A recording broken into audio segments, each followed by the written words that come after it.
Greetings, traveler. It is indeed a pleasure to see you. If you are seeking shelter from the storm, you have come to the right place. So please, don't just stand out here in the weather. You are more than welcome to enter my humble abode and share the fire with me.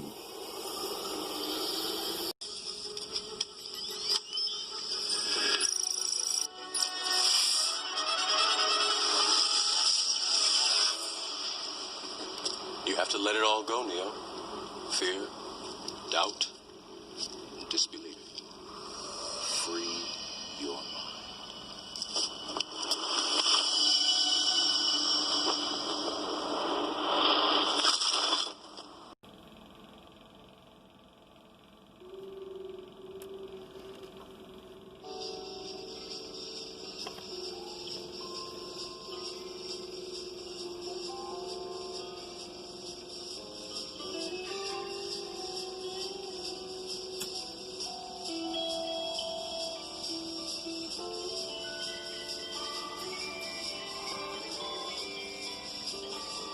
Well, traveler, as I mentioned in my last video, I've gone deep into the rabbit hole on alternative,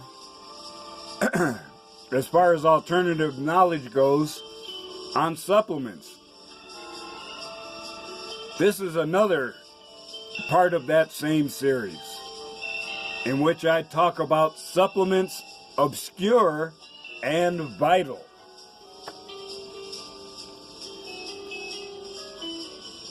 I note that there are some items added to commercial vitamin blends for seniors or those that are 50 and older that are not in a standard formula. The first of these is vanadium. It's an elemental metal rarely found in nature. It's important in marine ecosystems. Its presence indicates bacterial activity. And as a supplement, it's useful for increasing insulin sensitivity and glycemic control. And incidentally, chromium is already certified for this purpose. If you have a deficit of vanadium, you could have reduced growth. And vanadium compounds are toxic. You can suffer respiratory damage. It's a reproductive toxin and a carcinogen.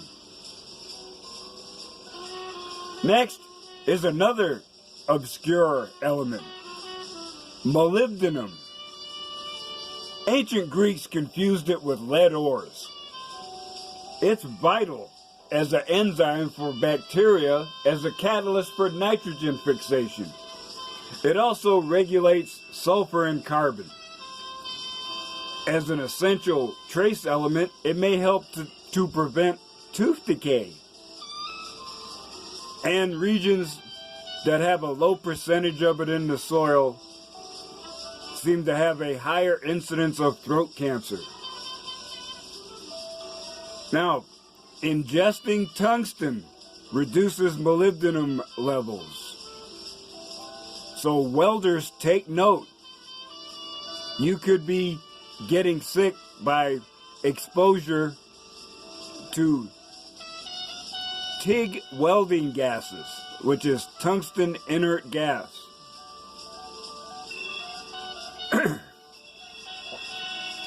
If you have a deficiency of this mineral, sulfites are toxic because cysteine and methionine amino acids cannot be processed to remove sulfur from your body. This can have bad side effects: neurological disruption, mental retardation, physical deformities, brain degradation, and death. And if you're wondering where these sulfites are, they're in processed meats and barbecue.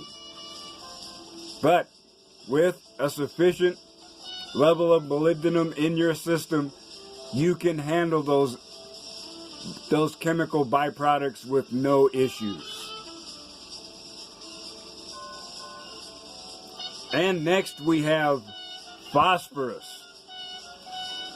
Inorganic phosphorus is required for all known forms of life. It's part of the structural framework of DNA and RNA. It assists in the transport of cell energy using ATP. If you're a pre-med student, you've already got that energy pathway memorized.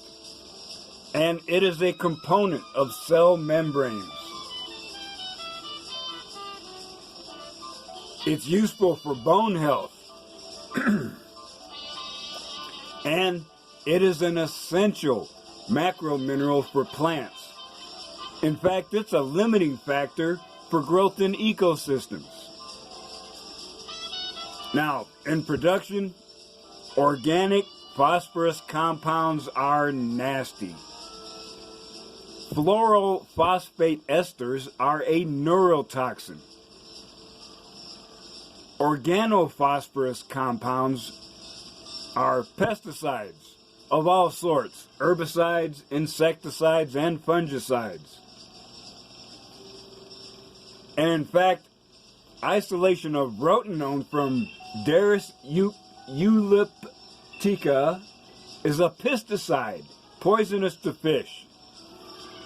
So a primitive method of fishing was taking a plant called Fabaceae and putting the stems in water.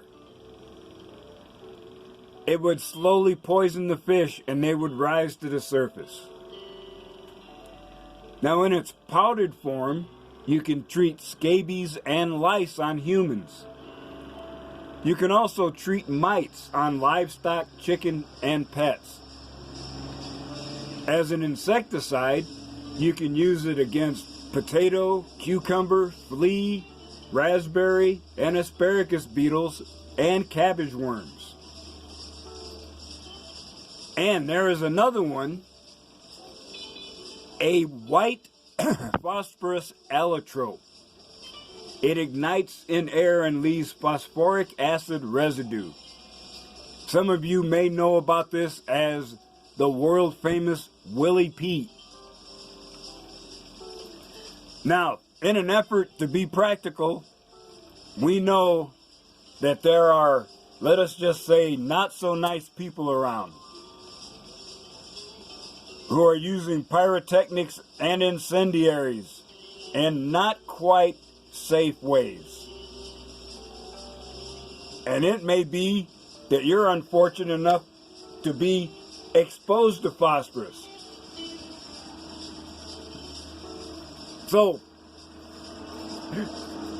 in an emergency, you can neutralize this phosphorus by using a 2% copper sulfate solution. But you got to be careful because it's poisonous. It is safer to cover the burn with a bicarbonate solution. And yes, that's plain old baking soda and water. Perform a full debridement of the injury, which means remove all of the foreign material that you can find. And you treat it as a thermal burn. So don't do that old wives' tale about putting butter on a burn. Now, red phosphorus in water makes phosphine gas. In the show Breaking Bad, I guess the hero put this combination together to use as an escape from a trap. I don't know if it's true or not. But it just so happens that I know that red or white iodine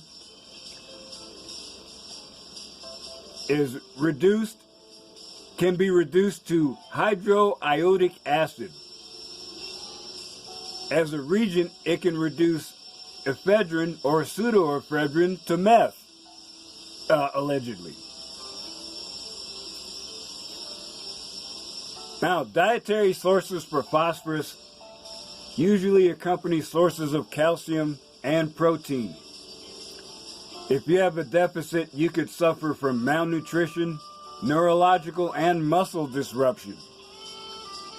An overdose interferes with your absorption of iron, calcium, magnesium, and zinc. You could get diarrhea or organ calcification. And if you're unfortunate enough to be poisoned by phosphorus, you could get necrosis of the jaw, liver damage, and something called smoking stool syndrome, which sounds really lovely.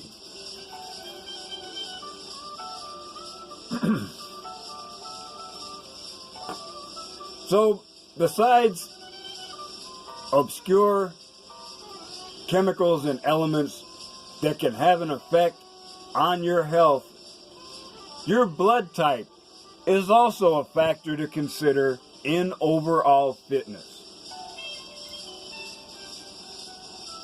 The foods you eat react chemically with your blood type. If you follow a diet designed for your blood type, your body will digest more food efficiently. You'll lose weight, have more energy, and help prevent disease. And most of it is done by just avoiding processed foods and simple carbs.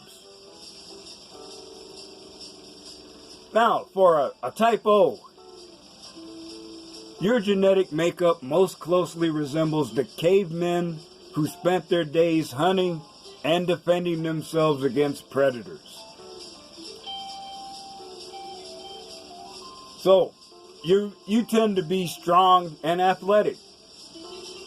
And you need high-intensity workouts like interval training, running, and plyometrics. You use exercise as an emotional outlet and need it more than other blood types to fight stress, anxiety, and to boost your mood. Your best diet is to avoid a lot of processed carbs. Eat a high-protein diet, heavy on lean meat, poultry, fish, and vegetables, and light on grains, beans, and dairy. It closely resembles the paleo diet.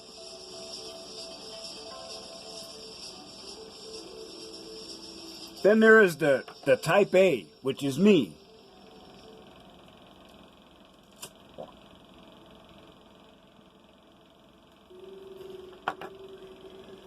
Your DNA resembles that of ancient farmers, and though they were active, they spent their days doing slower, less intense activities like planting crops. For a type A, intense exercise increases your levels of the stress hormone cortisol and leads to muscle fatigue and stiffness. You do best by opting for calming activities that help you focus and protect your joints, like Pilates, yoga, Tai Chi, and isometric exercises. Best diet? Eat close to a vegetarian diet. Fill your plate with fresh fruits and veggies, whole grains and fish. Ideally, organic and fresh, because people with type A blood have a sensitive immune system. Next, there is the type B. Your ancestors were nomads. So while they moved often, it was at a less frenzied pace than those caveman types. They also traveled in packs. So, you might enjoy group cardio workouts that are slightly lower impact, like tennis or cycling, as well as resistance training. Now, as a type B, you're one of the types that can eat dairy with no problem. Now, avoid corn, wheat, buckwheat, lentils, tomatoes, peanuts, and sesame seeds. Chicken is a bit problematic. Eat green vegetables, eggs, certain meats, except chicken and pork, and low-fat dairy. And we have the type AB. Your DNA is a hybrid. So instead of high-power cardio sessions, stick with gentle exercise like walking, hiking, golf, or dance. However, you also tend to internalize anger. So yoga and Tai Chi can be helpful for keeping your mood level and your body limber. In addition to eating fresh fruits, veggies, and whole grains, cut back on red meat. Eat tofu, seafood, dairy, and green vegetables. Avoid caffeine, alcohol, smoked or cured meats, kidney beans, corned beef, and chicken. All four diets are a huge step up from the standard Western diet of processed junk food.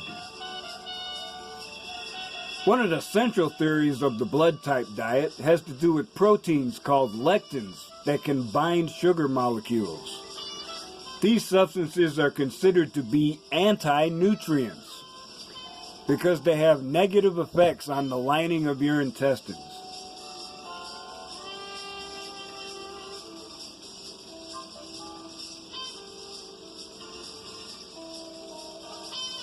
And so, brothers, as you can see, there is a lot more to nutrition than you might expect on the surface.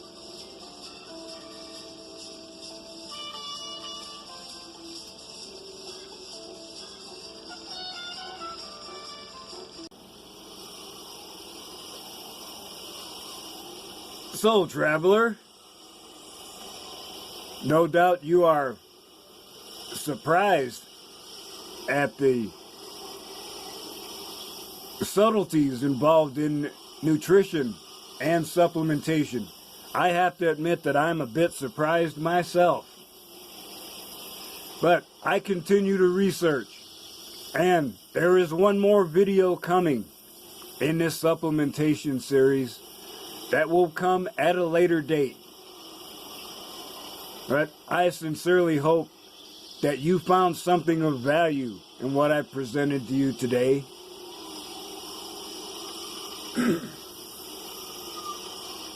And as you continue on your journey, remember, I still say some of the best days of your life haven't happened yet.